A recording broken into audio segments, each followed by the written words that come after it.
E aí, meninas, tudo bem? Então, vamos para o vídeo de hoje. Eu quero continuar a falar com vocês sobre o que? Expectativas. E a gente vai falar hoje sobre a expectativa no lugar certo. E trazer a reflexão quando a gente põe a nossa expectativa em pessoas. E eu quero falar sobre uma história que a maioria de vocês conhecem. Quem não conhece também fica aí para pesquisa, para leitura, que é o Evangelho segundo São João, no capítulo 13, apesar que fala isso nos outros evangelhos também, mas no capítulo 13 de João, tá lá contando a história da última ceia, a história da traição de Jesus, quando Jesus fala que entre os 12 teria um que o trairia, e ele fala como que todos ficam meio perplexos, surpresos, e Jesus fala como que eles iam reconhecer que seria aquele a quem ele desse o pão molhado. E enfim, isso aconteceu com Judas, o Iscariote. E quando Judas deu o pão para quando Jesus deu o pão para Judas, Jesus olha para ele e fala assim: vá logo fazer o que tem no teu coração. E nesse momento a Bíblia nos relata que o demônio se apossou, entrou em Judas. E ele foi até a sinagoga entregar Jesus para os principais, né? E o resto da história você já sabe, que dali veio um desenrolar total. E ali eu creio que foram várias frustrações e ao mesmo tempo não. Por quê? Porque o Senhor sabia o que ia acontecer, ele sabia que ele ia trair. Jesus andou com Judas. Judas andou com Jesus, melhor dizendo. Judas teve o melhor pastor, Judas teve o melhor profeta, Judas aprendeu de tudo. E alguns estudiosos falam que Judas achava, assim como a grande maioria dos judeus acha, que o reino era um reino terreno, era o reino para agora, e que ele queria que Jesus se rebelasse, que fosse uma revolta, que houvesse algum tipo de batalha, assim como foi no tempo de Davi, enfim, o tempo dos grandes reis de Israel. E Jesus falava do nosso reino, o reino espiritual, o reino eterno, ele falava da nossa ida para ele. E quando Judas se frustra, porque a expectativa de Judas não estava em Jesus. A expectativa de Judas não estava em Jesus. A expectativa em Judas estava na situação. E Judas achou que mesmo após a traição, que o povo ia se rebelar, porque Jesus fez tantos milagres, tantos prodígios, tantas maravilhas, que o povo ia se rebelar. E quantas vezes a gente coloca expectativa errada em pessoas e a gente se frustra. E aí, naquela mesma noite, naquela madrugada, Pedro negou Jesus também, uma outra traição.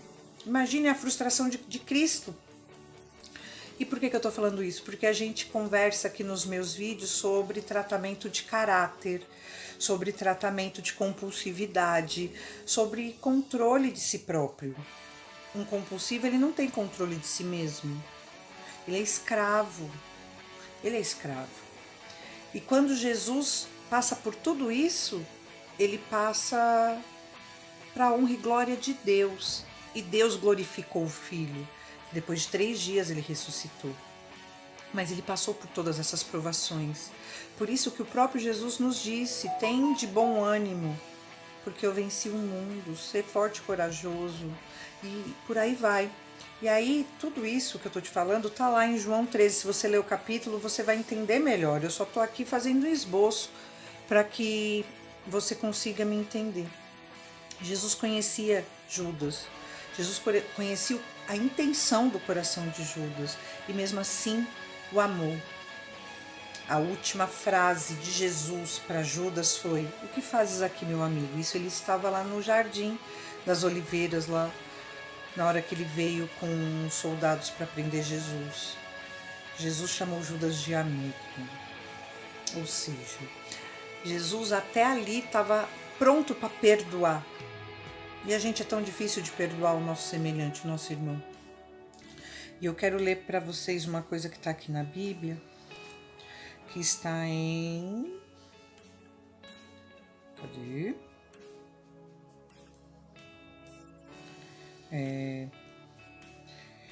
Nossa, perdi aqui, mas tudo bem.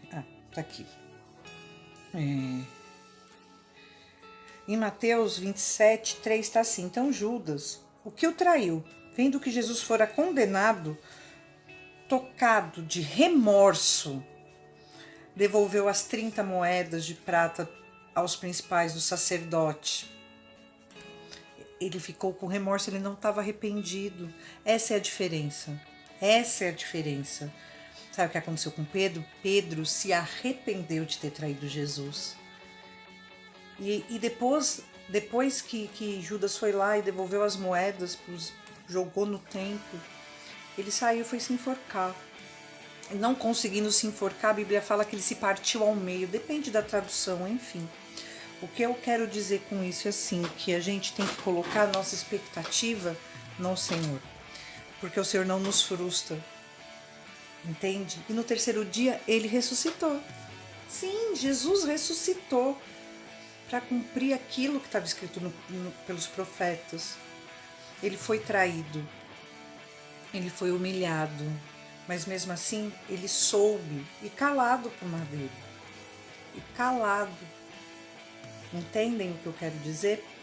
O que eu falo com vocês a respeito das nossas compulsividades é que quando a gente começa a direcionar a nossa energia, a nossa força, a nossa angústia, a nossa ansiedade para os pés da cruz, a gente passa pela fase do remorso. Remorso para a gente do NV para alguém ainda na ativa, um compulsivo na ativa, arrependimento ou compulsivo em tratamento que disse não só por hoje. Hoje eu não vou por a minha expectativa aonde não vai dar futuro. E por que eu falo isso? Porque assim, quando a gente para com determinado produto, determinada compulsividade, vem as crises de abstinência, a gente cria expectativa, os familiares criam expectativa, a gente cria expectativa em pessoas, em relacionamentos. Isso serve para os dependentes, serve para os codependentes. Os codependentes são os que mais criam expectativa e acaba se frustrando, porque às vezes o dependente só está com remorso, não levou ao arrependimento. Por quê? Porque ele não teve um encontro ainda, um encontro com ele mesmo, um encontro com Jesus. E aqui a gente faz o quê? Dentro da palavra a gente tenta levar luz. A palavra diz que a palavra é lâmpada e luz para os nossos pés. Entendam que há diferença. Há diferença entre remorso e arrependimento.